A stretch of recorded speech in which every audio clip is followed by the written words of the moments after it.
বিকাশ উন্নয়নৰ ফটাঢোলহে কোবাই আছে বিজেপি চৰকাৰে। ৰাজ্যৰ একমাত্ৰ মহানগৰ গুৱাহাটীত পুনৰবাৰ এজাক বৰষুণে উদঙালে শাসনাধিষ্ঠিত চৰকাৰখনৰ ফুপুলা স্বৰূপ।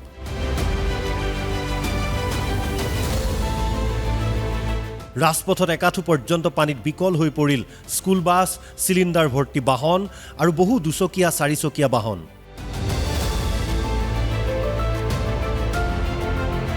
পুত্ৰ বোৱাৰীৰ খবৰ ল'বলৈ ধেমাজিৰ পৰা গুৱাহাটীলৈ অহা মহিলাই কাণত ধৰি ক'লে, গাঁৱত আমি বহুত শান্তিত আছোঁ, গুৱাহাটীত থাকিবলৈ কেতিয়াও নাহোঁ।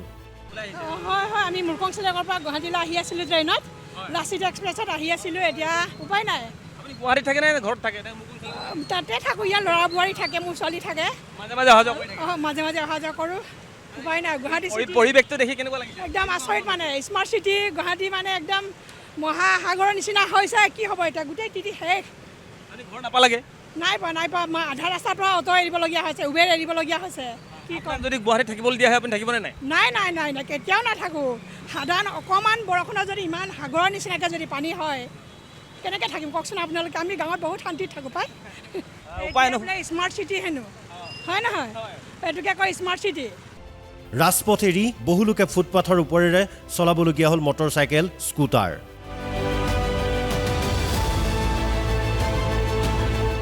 অনিল নগৰ, নবীন নগৰ, ৰুক্মিণী গাঁও, হাতীগাঁও, বেলতলাকে ধৰি একাধিক স্থান হৈ পৰিল সাগৰ সদৃশ।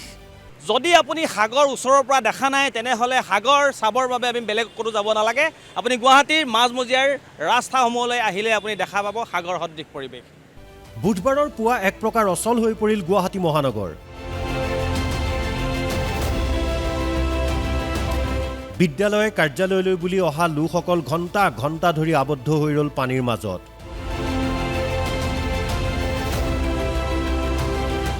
ৰাজপথত বিকল হৈ পৰা এখন স্কুল বাছৰ পৰা এনেদৰে উদ্ধাৰ কৰা হ'ল শিক্ষাৰ্থী আৰু শিক্ষক-শিক্ষয়িত্ৰীক।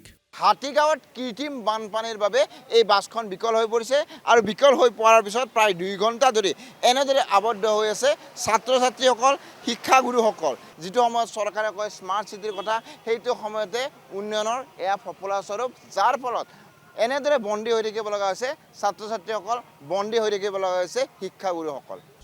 নিশা অহা এজাক বৰষুণৰ পাছতেই সৃষ্টি হ'ল এই পৰিৱেশৰ। আনফালে কৃষ্ণনগৰত খহি পৰিল চিৰিয়াখানাৰ গাৰ্ডৱাল। কথমপি বৃহৎ অঘটনৰ পৰা ৰক্ষা পৰিল এটা পৰিয়াল। মানুহৰ জীৱন ৰক্ষা পৰিল যদিও মুহূৰ্ততে বোকা পানীৰ ঢলে বুঢ়াই নষ্ট কৰিলে কেইবাটাও বাসগৃহৰ সা সম্পত্তি। আজি ৰাতিপুৱা চাইছোঁ পানীটো অকণমান হৈছে, তাৰপিছত মই এই পাকঘৰৰ খিৰিকীটো মানে খুলিছোঁ, খোলাৰ পিছতো ৱালটো আমাৰ একদম মুখত আহি গ'ল, আহি লগে লগে পৰি গ'ল। পৰাৰ পিছত গোটেই ৱালৰ মোৰ দৰ্জা ভাঙি গ'ল, মোৰ গোটেই ভাইটা গোটেই নষ্ট বস্তু, এটাও বস্তু আপুনি পৰ্যন্ত নাপাব। আৰু এটা ভাইটা ঘৰটো নাই, সিহঁতে গৈছে পানীৰ কাৰণে, যে পানী হৈছে আমি যাওঁ আৰু পিছত কম হ'লে আহি যাম। দৰ্জা খুলিছে, গোটেই বস্তু বহি গ'ল। এতিয়া সিহঁতৰ চাউল কালি আনিছে, চাউলো নষ্ট, খোৱা নষ্ট, সিহঁতৰ খাবলৈ একো নাই, কিতাপ কিকুটি চব বেয়া হৈ গ'ল। এইটো কোনে কৰিব? এতিয়াহে আহিছে সিহঁতে, চাইছে যে পানী হৈছে, এতিয়া সিহঁতে কৰিছে। আগত কিয় কৰা নাই সিহঁতে? এতিয়া যোনটো সমাধান কৰিছে আগতে কৰিব লাগিছিলে, তেতিয়া ৱালটো ভাঙিব নালাগিছিলে। এতিয়া কষ্ট আমাৰ হ'ল, এতিয়া আমাক এইটোৱে লাগে, আমাৰ যোনটো লোকচান হৈছে এইটো ভৰপাই কৰিব লাগিব। এজাক বৰষুণতেই গুৱাহাটীবাসীয়ে বাৰে বাৰে ভুগি অহা এই জমৰ যাতনা শেষ হ'ব কেতিয়া?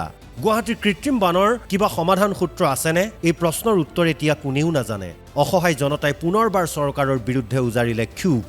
ড্ৰেইনবোৰ মাজে মাজে কিয় বন্ধ কৰি থৈছে, কি ছিষ্টেম কৰিছে এইটো তেওঁলোকেহে বুজিব, আৰু কোনো আমি সাধাৰণ মানুহে বুজি পোৱা নাই।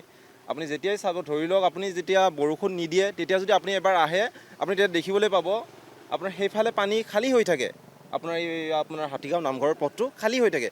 কিন্তু আপুনি যিটো মাজত ড্ৰেইন আছে, এইটোত আপুনি চাব তাত কিবা তেওঁলোকে হেৰি দি থৈছে, বান্ধ দি থৈছে কিছুমান, যাৰ ফলত আপোনাৰ বৰষুণ নিদিলেও আপোনাৰ তাতে অলমষ্ট ফুল পানী হৈ থাকে। কি ক'ব, এয়া গুৱাহাটীৰ অৱস্থা, কদৰ্যময় পৰিৱেশ, পানী। এতিয়া মই যাব লাগে মাই ক্লিনিক বুলি এইখনলৈ, এতিয়া ইয়াত যাবলৈ ভয় লাগিছে, ক'ত গাঁতত সোমাওঁ কোনো ঠিক নাই, কোনো ধৰণৰ কোনো চিয়ৰিটি নাই। গতিকে আমি চৰকাৰক জনাওঁ যে এই ব্যৱস্থাৰ তেওঁলোকে এটা সুপৰিকল্পিতভাৱে পৰিকল্পনা কৰি পেলাই আমাৰ গুৱাহাটীবাসীক সকাহ দিব লাগে। গুৱাহাটীৰ পৰা মনোজ দুৱৰা আৰু জিতুমণি ডেকাৰ সহযোগত news desk report, Assam live 24।